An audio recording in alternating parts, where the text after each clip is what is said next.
Hello everyone and welcome back to Jira 8 Recipes. In section 3, Advanced Jira Configuration and Customization, we talked about adding custom issue types and custom fields. Then we learned to create user roles and manage their permissions. Then we discussed about techniques to configure Jira as per organization branding needs and to manage Jira database. Now in section 4, Programming Custom Fields, we'll look at programmatically creating custom fields in Jira, modifying values, and other useful recipes related to custom fields. Let's explore this topic in detail. So in this section, we will start with creating a custom field programmatically using Atlas commands. We will learn the components that are required to render a custom field in Jira. Following that, we'll extend the functionality of custom field by learning to set values in the custom field. For this, we'll set the current logged in username in the current field as an example use case. Next, we'll learn to set default values in system field using JavaScript. After that, we'll learn 2 ways in which we can work with dates in custom fields. Finally, we'll add custom fields to subtask columns on Jira issues. So let's start with our very first video of this section, Programming Custom Field. Now in section 3, we got introduced to custom fields, where we learned to work with standard field types provided by Atlassian, such as checkboxes, date picker, label, etc. Now assume we wanted to create our own custom field which extends the behavior exhibited by standard field types. We would need to get our hands dirty. So let's get started with it. To create a custom field type, we would first need to create a skeleton plugin. Then we will add the custom field module and clean up the project code. Finally, we'll deploy the plugin. So let's see this in action. Let's get started with the first step of creating skeleton plugin. For that, let's go to PowerShell and type atlas-create-jira-plugin and hit enter. And we'll perform the same steps that we did in section 3 while creating a skeleton plugin. Now it's asking for group ID. So let's say we have a group ID as com.consulseer.demo.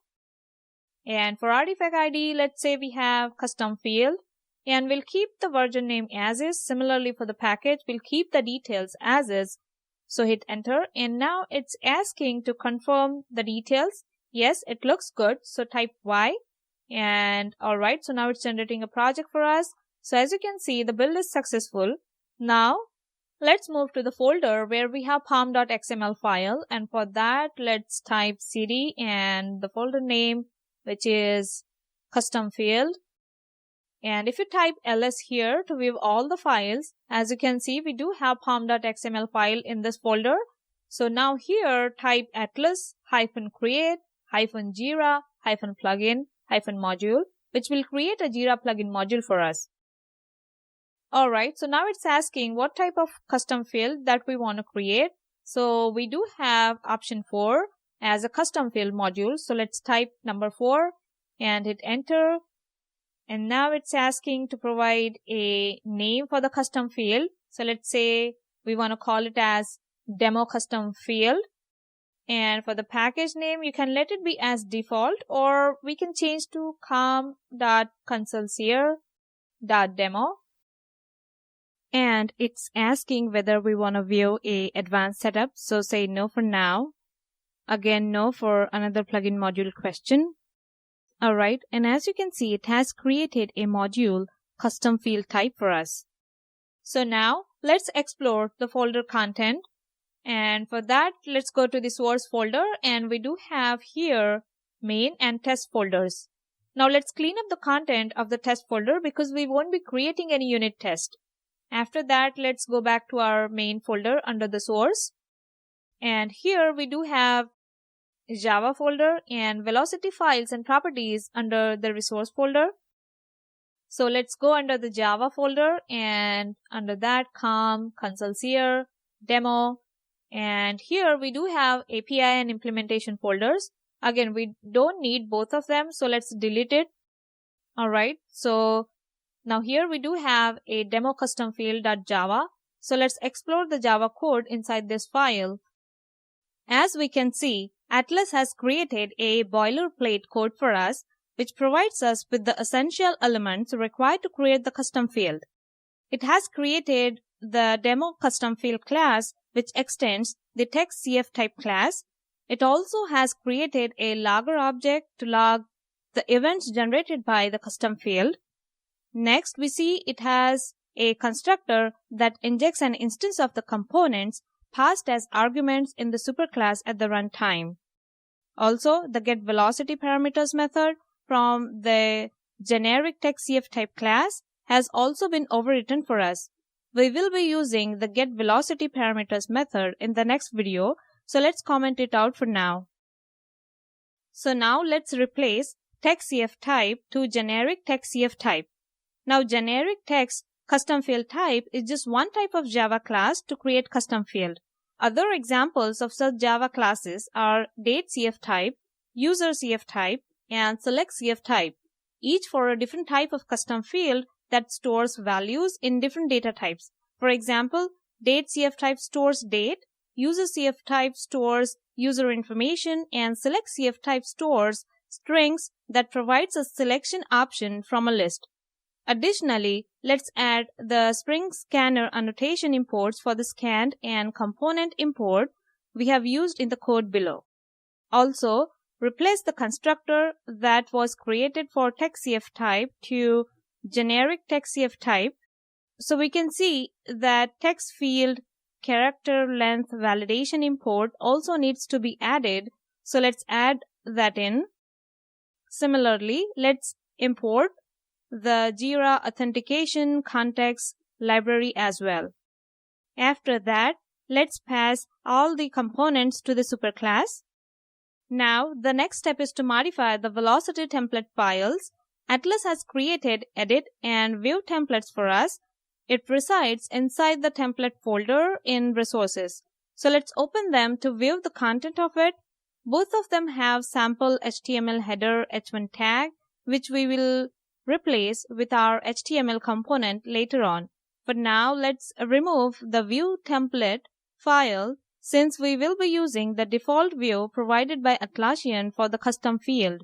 However, in case of the edit file, we are going to write a simple HTML code for the input text file, and we will pass the custom field ID as its name, and the value will be passed by the value variable.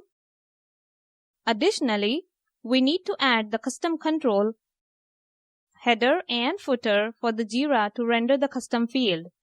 Now it's time to modify Atlassian plugin.xml file so that it will read the correct template files for us. Since we are using the default view template, we will change the location to the view basic text.vm. Now it's time to deploy the plugin. So let's go back to PowerShell and type the command atlas-run, and it will start the deployment. And once it's deployed the changes, we will get the confirmation message. So let's go back to our Jira using the same URL, which is available at the localhost 2990, and log in as admin.